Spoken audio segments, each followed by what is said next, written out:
Apakah kita bisa bersyukur dalam situasi sulit? Nah, itulah yang disebut dengan pembelajaran yang sungguh menarik, ya.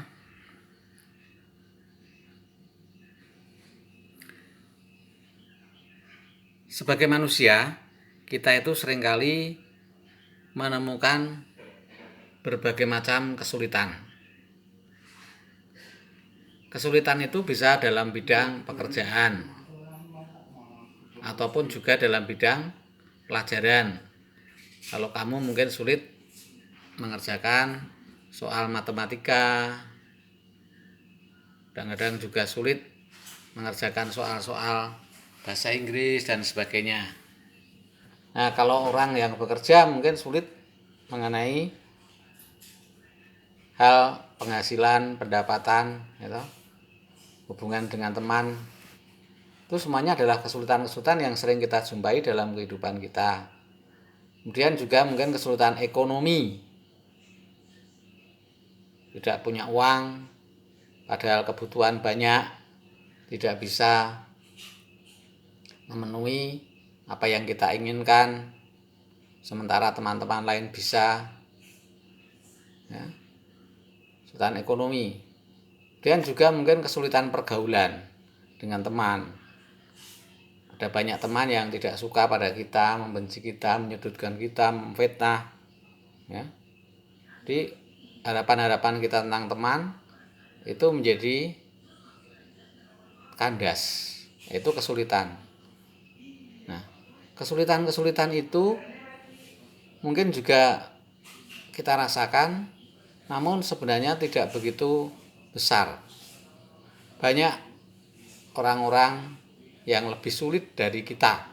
Misalnya orang yang kena PHK, atau orang yang kena sakit, meninggal oleh orang tuanya, itu mengalami suatu kesulitan yang luar biasa. Termasuk juga kesulitan karena bencana alam, gempa bumi yang menyebabkan rumahnya runtuh, tempat tinggalnya hancur, ya. Ini kesulitan yang luar biasa. Kesulitan yang kita alami itu masih dibilang kecil kalau dibandingkan dengan kesulitan-kesulitan yang lebih besar yang bisa kita saksikan di media massa. Termasuk juga sekarang ini kita juga mengalami suatu kesulitan. Apa itu? Yaitu kita harus belajar dari rumah karena adanya wabah COVID-19. Ini menyebabkan banyak kesulitan. Orang yang biasanya bisa berdagang tidak bisa berdagang lagi karena sepi, ya. Orang yang biasanya bepergian tidak boleh, pulang kampung atau mudik juga tidak boleh. Ini mengalami suatu kesulitan. Nah, bagaimana orang menghadapi kesulitan itu? Maka banyak sekali lah. Dalam pelajaran ini kita itu disuruh bersyukur dalam kesulitan. Pedomannya apa? Pedomannya 3 tadi. Roma 5 ayat 3 sampai 4, Efesus 5 18 sampai 21 dan 1 Tesalonika 5 ayat 18. Itu yang pertama, ya. Kemudian yang kedua, itu ada satu kesalahan yang sering dilakukan oleh orang yang beriman atau percaya pada Tuhan. Kesalahan itu apa? Kesalahan itu memiliki suatu anggapan bahwa bila Tuhan itu membimbing kita, maka kita tidak akan mendapatkan kesulitan ataupun semua yang kita inginkan bisa tercapai.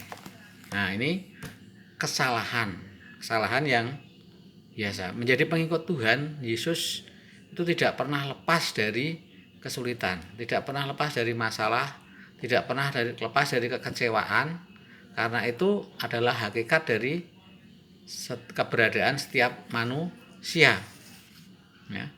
Maka bagaimana kita menyikapi kesulitan-kesulitan yang ada dalam hidup kita? Jawabannya selalu bersyukur, ya. Satu contoh yang ditunjukkan dalam buku ini adalah seorang yang bernama Fanny Crosby yang pada tahun 1973 ia mengalami kebutaan. Nah, kalau orang mengalami kebutaan itu dia mengalami suatu kesulitan besar. Tapi Fanny Crosby ini menyikapi kebutaan yang ia alami dalam Tuhan, dan dia bisa bersyukur.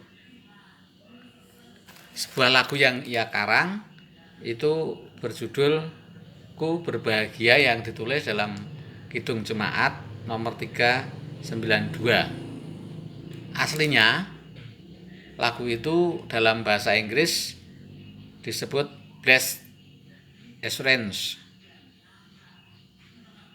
Salah satu kata-katanya adalah, "Oh, betapa bahagianya jiwaku, walaupun saya tidak dapat melihat.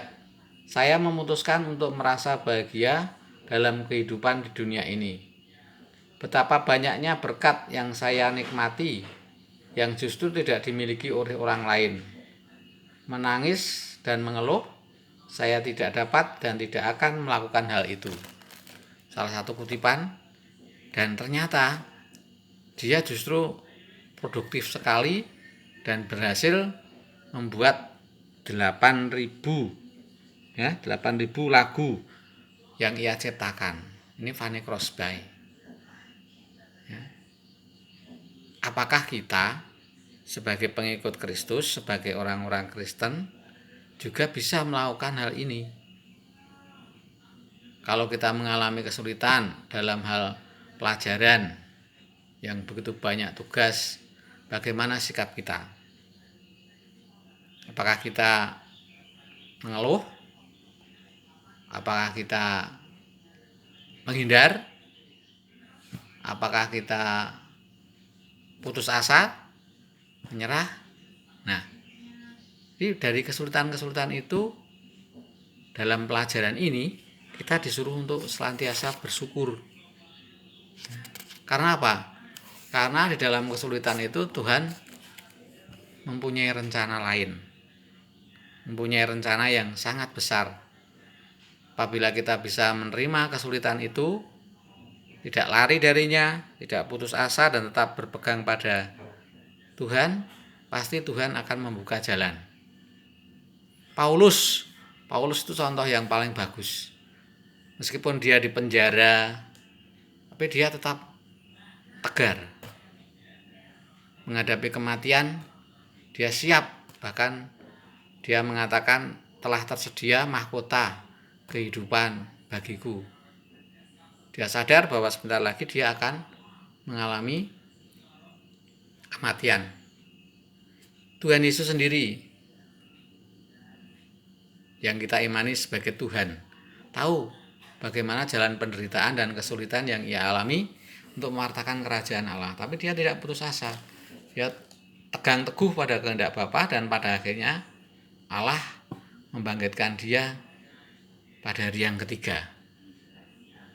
Maka anak-anak, nanti kalian bisa menyimak lagu dari Fanny Crosby itu pada Kidung Jemaat nomor 392 dan juga Kidung Jemaat 391. Ya. Syukur dalam suka, syukur dalam duka, syukur dalam apapun yang kita alami. Mungkin itu gambaran saja. Nanti kamu bisa memperdalam sendiri tentang pelajaran ini. Kalau dalam buku biru itu bab 14.